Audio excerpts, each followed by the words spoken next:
बोलिए गुरुदेव महाराज की जय। वर्णानाम समर्थ संघानाम रसानाम छंदसामपि मंगलानाम च कर्तारो वंदे वाणी विनायक। अक्षरों, अर्थ समूहों, छंदों और मंगलों की करने वाली मां सरस्वती और भगवान गणेश जी की मैं वंदना करता हूं। बड़े ही मार्मिक कथा और बड़ी ही समरसता भोलेनाथ और श्री हरि के बीच प्रेम की। अक्सर भोलेनाथ और भगवान विष्णु में इस बात की होड़ रही थी कि कौन किसकी सेवा कर ले, कौन किसका सेवक बन जाए। भगवान विष्णु चाहते थे कि मैं भोलेनाथ का सेवक बन जाऊं और मैं भोलेनाथ की सेवा करूं, और भगवान भोलेनाथ चाहते थे कि मैं भगवान विष्णु का सेवक बन जाऊं और भगवान विष्णु की सेवा करूं। एक दूसरे को स्वामी बनाने की आपस में होड़ लगी थी, परंतु इस झगड़े में भगवान भोलेनाथ को श्री हरि से एक बार हार जाना पड़ा। कैसे हार जाना पड़ा था? मां पार्वती ने एक बार भगवान भोलेनाथ देवाधिदेव महादेव से कहा कि प्रभु, मुझे एक पुत्र की आवश्यकता है, मैं एक पुत्र को प्राप्त करना चाहता हूं। भगवान भोलेनाथ ने कहा कि देवी, इसके लिए 1 वर्ष का आपको उपवास करना पड़ेगा, और वो उपवास का नाम है पुण्यक व्रत। मां पार्वती ने कहा कि हे देवाधिदेव, आप जैसी आज्ञा करेंगे, जैसा निर्देश देंगे मैं वैसे करूंगा। मां पार्वती ने 1 वर्ष का उपवास रखा, पुण्यक। 1 वर्ष के पश्चात जब वह उपवास का पूर्णाहुति था, तो मां पार्वती ने ढेर सारे देवताओं और ऋषि मुनियों को भोजन हेतु आमंत्रित किया। अब यहाँ पर देवता और ऋषि मुनि आके भोजन संपन्न करके अपने अपने गंतव्य स्थान को चले गए, तो एक ब्राह्मण वेश में ऋषि आए। उन्होंने कहा, भिक्षाम देहि माते। मां पार्वती निकल कर देखती हैं कि एक ब्राह्मण जो है उनके द्वार पे खड़ा है। तो मां पार्वती उन्हें कुछ देने के लिए लाती है, परंतु ब्राह्मण कहता है कि ऐ मां, क्षुधा लगी है, मुझे भूख लगी है, मैं कुछ भोजन ग्रहण करना चाहता हूं। और माते, भोजन भी मैं वही ग्रहण करना चाहता हूं जो आपने पुण्यक व्रत के उपरांत देवताओं और ऋषियों को प्रसाद ग्रहण कराया है।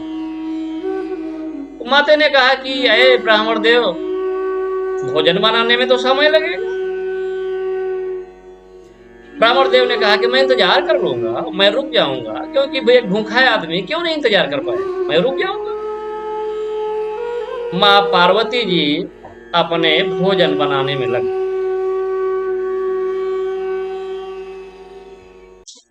भोजन बनाने के उपरांत वो तैयारी कर ही रही थी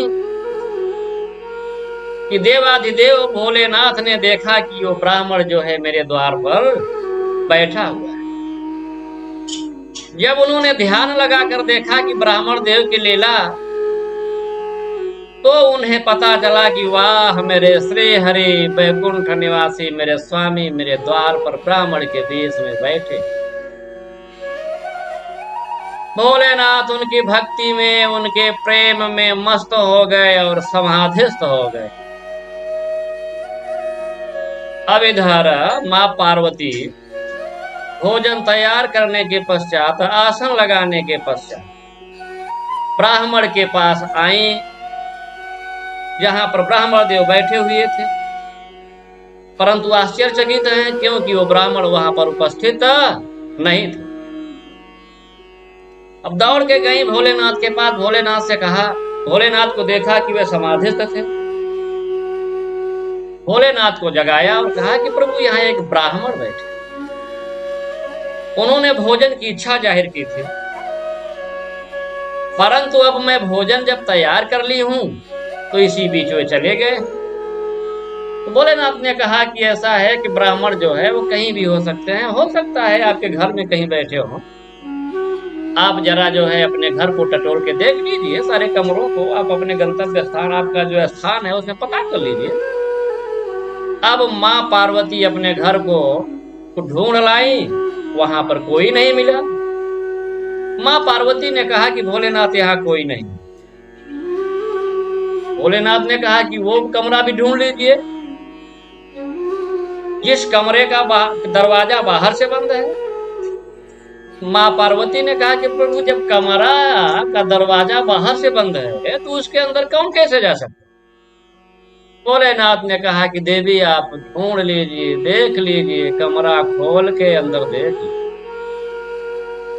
जब माँ पार्वती उस कमरे को खोलती हैं तो देखती हैं कि एक बच्चा अपना अंगूठा पीते हुए वहां लेटा पड़ा है।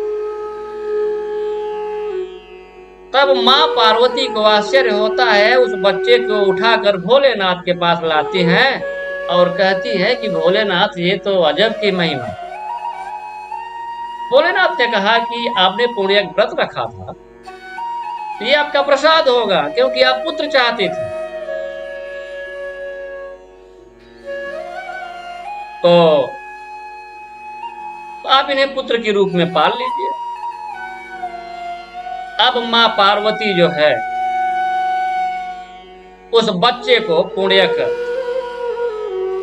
व्रत के बाद जो मिला था उसे बच्चे के रूप में पाल, क्योंकि उनका बच्चा ही है, क्योंकि उनका बच्चा ही हो गया, उनको प्रसाद के रूप में मिला। अब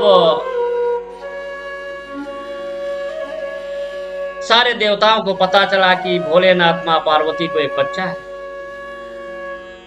सबको न्योता मिला था, सब आए अपना अपना आशीर्वाद देने। तो उसमें शनिदेव भी आए। सारे देवता उस बच्चे को अपने गोद में लेके आशीर्वाद दे रहे हैं, उसको पुचकार रहे हैं। और सभी देवताओं ने बारी बारी से ऐसा ही,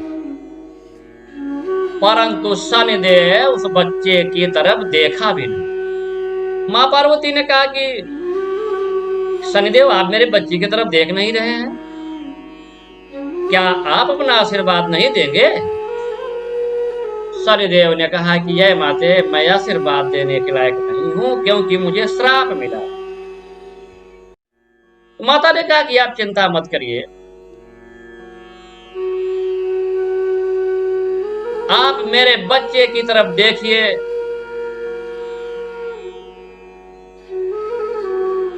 और मेरे बच्चे को आशीर्वाद दीजिए। तो शनिदेव जैसे ही उस बच्चे की तरफ मुड़े और अपनी नजरों से देखा तो उस बच्चे का सर कट के गिर गया।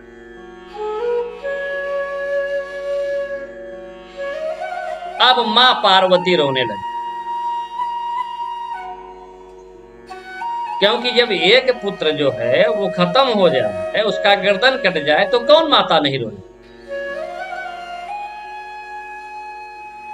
अब इस हाहाकार में जब रोना धोना चल रहा था तो भगवान विष्णु आए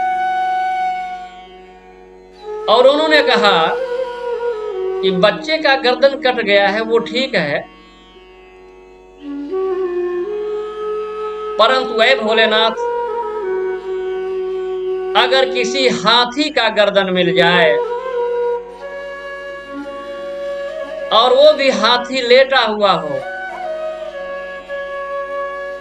और उसकी दशा ऐसी हो कि बच्चा उसका आगे न हो, उसका बच्चा पीछे की तरह हो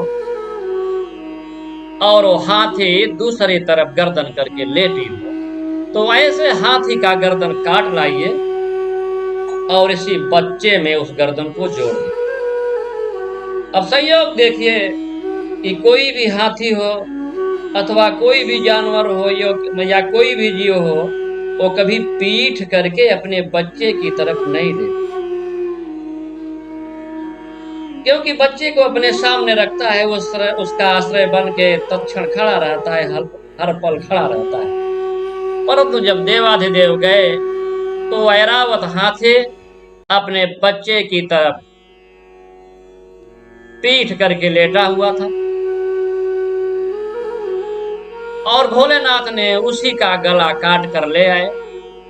भगवान विष्णु ने उस बालक में इस हाथी ऐरावत का गला जोड़ दिया और उनका नाम पड़ गया आदि गणेश। बोलिए आदि गणेश महाराज की जय। वैसे गणेश 60 ही हुए हैं अब तक, परंतु आदि गणेश के रूप में भगवान विष्णु जो थे वो भोलेनाथ की सेवा के लिए उपस्थित।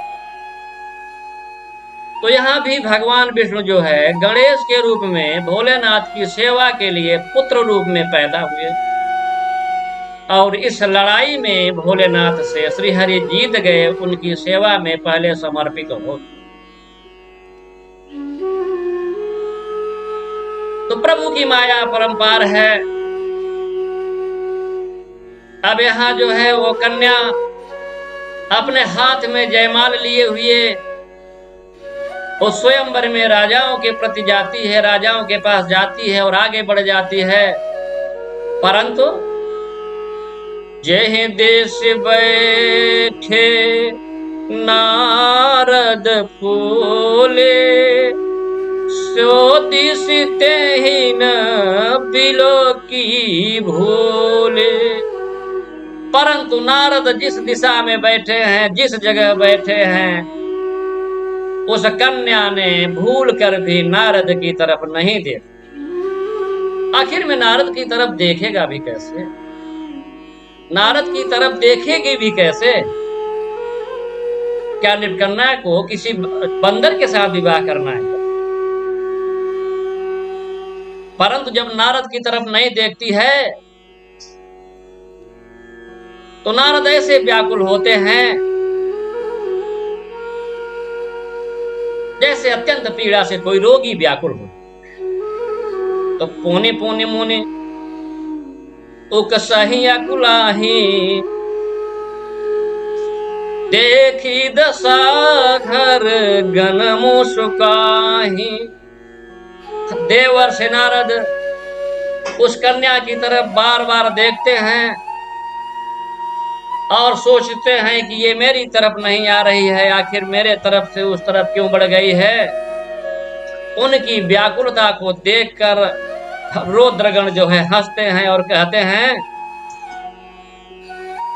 कि आप आराम से बैठे रहिए, आपकी सुंदरता बेजोड़ है, वो कन्या को टहलने दीजिए, घूमने दीजिए, आप परेशान न होइए। भगवान ने आपको ऐसी सुंदरता दी है तो सवाल ही नहीं उठता कि वह कन्या आपका वर्ण ना करे। वाह, क्या आपका चेहरा है, क्या आपकी नाक है, तो क्या आपके कर्ण हैं, कान हैं, और क्या आपकी गर्दन है, आपका क्या पहनावा है, बेजोड़ है। अरे महाराज, आप आराम से बैठे रहिए, इसमें कोई दो राय नहीं है कि वो कन्या आपका वर्ण न करे।